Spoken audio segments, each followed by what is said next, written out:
আসসালামু আলাইকুম। সবাই কেমন আছেন? আশা করি ভালো আছেন। আলহামদুলিল্লাহ আমিও ভালো আছি।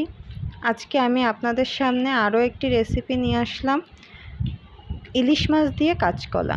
আচ্ছা, প্রথমে আমরা ইলিশ মাছটা নিয়ে লবণ, হলুদ, হালকা ঝালের গুঁড়ি দিয়ে আমি মাছটা মাখিয়ে নিব। আমি ঝালের গুঁড়াটা ব্যবহার করেছি, আপনারা চাইলে নাও দিতে পারেন। সুন্দরভাবে মাখিয়ে নিচ্ছি মাছটা।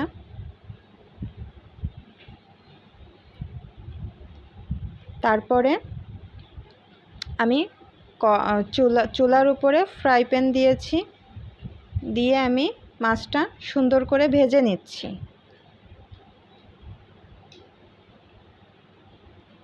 এপিট ওপিট করে ভালোভাবে ভেজে নিতে হবে মাছটা।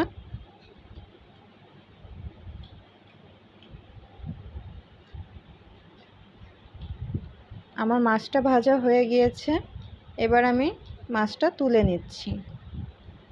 দেখুন কত সুন্দর ভাজা হয়েছে, সুন্দর একটা কালার আসছে মাছটা ভাজার পরে। এরপরে আমি নতুন করে কড়াই দিলাম। আমি ওই ভাজা তেলটা ব্যবহার করিনি, আমি নতুন তেল ব্যবহার করেছি। এরপর আমি বাটা মশলাগুলো দিলাম। প্রথমে আমি পরিমাণ মতো পেঁয়াজ বাটা, রসুন বাটা, জিরা বাটা অল্প ব্যবহার করেছি, দিয়ে আমি ভালোভাবে ভেজে নিচ্ছি। ইলিশ মাছের তরকারি, এর জন্য আমি বেশি মশলা ব্যবহার করিনি। এরপরে আমি মশলাটা ভালোভাবে কষিয়ে নিচ্ছি।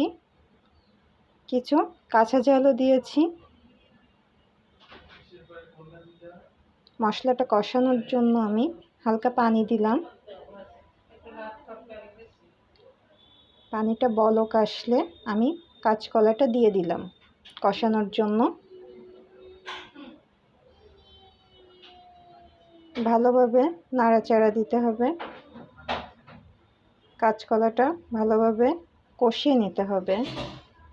এবার আমি কষার জন্য পানি দিলাম, অল্প পানি দিয়ে আমি ঢাকনাটা ঢেকে দিলাম। 5 মিনিট পরে উঠিয়ে আমি নাড়তে হবে। দেখুন আমার ভালোভাবে কলাটা কষানো হয়েছে, ঝোলটা কমে আসছে। এরপরে আমি ঝোলের পানিটা দিলাম।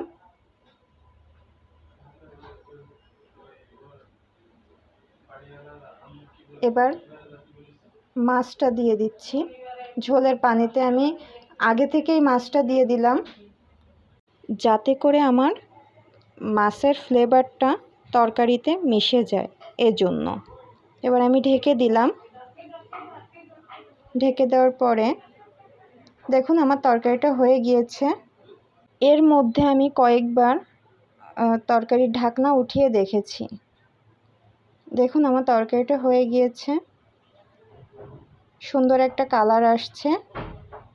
তরকারিটা ঢেলে নিচ্ছি।